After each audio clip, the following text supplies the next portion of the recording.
sir. Good evening. Sir, tanong ko lang, ano yung favorite gym equipment mo? So for today I'm doing legs, pero yung favorite gym equipment ko is cables. Ah, yung cables. Okay, bakit?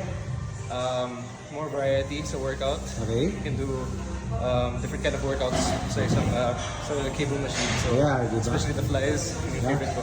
Nice. Okay, keep it up. Okay. Hi, Miss Dayan. Hi! Hello. Tanong lang namin, ano yung favorite mong gym equipment? Back machine row. Bakit? Para magkasya yung likod mo. Yun. Hi, sir. Good evening. Yeah, okay. Tanong ko lang, anong favorite gym equipment mo? Itong flies, Ah, okay. Bakit? Bakit mo siya favorite? para sa shoulders ko to. Uy, ayos. Favorite machine yung cable crossover.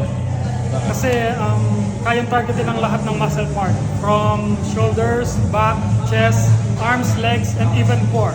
So parang magsasurvive ako kahit yun lang yung gamit ko.